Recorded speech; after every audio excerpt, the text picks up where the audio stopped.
Satyabama Institute of Science and Technology, Chennai and Sriperumbudur. தமிழகத்தின் பல்வேறு மாவட்டங்களில் வெப்பநிலை இயல்பை காட்டிலும் 4 டிகிரி செல்சியஸ் வரை கூடுதலாக இருக்கும் என்ற வானிலை ஆய்வு மைய எச்சரிக்கையுடன் இணைகிறார் செய்தியாளர் தாயுமானவன். தாயுமானவன், வணக்கம். இப்ப வரக்கூடிய நாட்கள்ல வெப்பநிலை எவ்வாறாக இருக்கும்? மக்கள் எந்த அளவுக்கு பாதுகாப்பாக இருக்கணும்? என்ன நிலவரம்? வளிமண்டலத்தில் நிலவக்கூடிய வறண்ட காற்றும் தரைக்காற்றில் நிலவக்கூடிய ஈரப்பதம் காரணமாக கடந்த சில தினங்களாகவே தமிழகத்தில் கடுமையான வெப்பநிலை என்பது இருப்பது போன்ற ஒரு தோற்றம் என்பது இருந்து வருகிறது. குறிப்பாக தமிழகத்தை பொறுத்தமட்டில் இயல்பை காட்டிலும் 2 முதல் 4 டிகிரி செல்சியஸ் வரை வரும் நாட்களில், அடுத்த 2 நாட்களில் வெப்பநிலை என்பது இயல்பை காட்டிலும் பரவலாக பல்வேறு மாவட்டங்களில் இருக்கக்கூடும் என வானிலை ஆய்வு மையம் எச்சரிக்கையை விடுத்திருக்கிறது. நேற்றைய தினத்தை பொறுத்தமட்டில் மதுரை மற்றும் திருப்பத்தூர் ஆகிய மாவட்டங்களில் 100 டிகிரி ஃபாரன்ஹீட்டை கடந்து வெப்பநிலை என்பது பதிவாகியிருக்கிறது. ஏனைய பிற மாவட்டங்களில் 100 டிகிரி ஃபாரன்ஹீட்டுக்கு உள்ளாகவே வெப்பநிலை என்பது இருந்து வந்தது.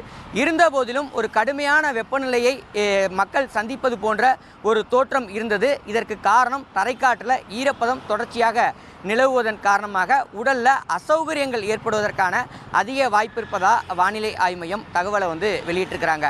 இதெல்லாம் ஒருபுறம் இருக்க, வரும் நாட்களில் வட தமிழக மாவட்டங்கள் மற்றும் உள் மாவட்டங்களில் கடுமையான வெப்ப அலை வீச வாய்ப்பு இருப்பதா வானிலை ஆய்வு மையம் தகவலை வெளியிட்டிருக்கிறது.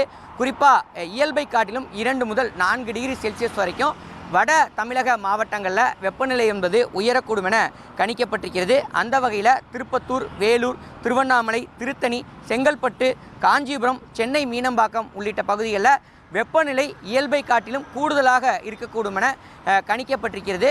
வெப்ப அலை என்பது கடுமையாக வீச வாய்ப்பிருப்பதன் காரணமாக பகல் நேரங்களில், அதாவது வெப்பத்தினுடைய தாக்கம் அதிகமாக இருக்கக்கூடிய நேரமாக கருதக்கூடிய காலை 11 மணி முதல் 3 மணி வரைக்கும் தேவையின்றி பொதுமக்கள் வெளியே செல்வதை தவிர்க்குமாறு வழிகாட்டுதல் என்பது வழங்கப்பட்டிருக்கிறது.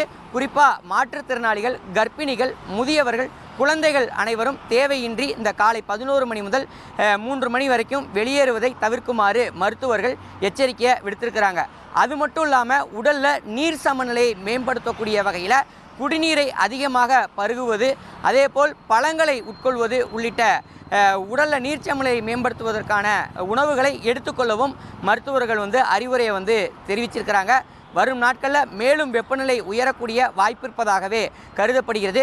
குறிப்பாக நடப்பு ஆண்டில் பார்த்தோம் என்றால் 41 டிகிரி செல்சியஸ் வரைக்கும் தமிழகத்தில் வெப்பநிலை என்பது பதிவாகி இருக்கிறது.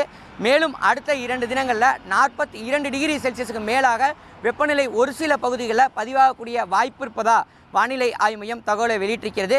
ஏப்ரல் மாத இறுதியில் படிப்படியாக வெப்பநிலை குறைய தொடங்கும் எனவும், மீண்டும் மே மாதத்தோட இறுதியில் வெப்பநிலை படிப்படியாக அதிகரிக்க தொடங்கும் எனவும் தகவல்கள் வெளியிடப்பட்டிருக்கிறது.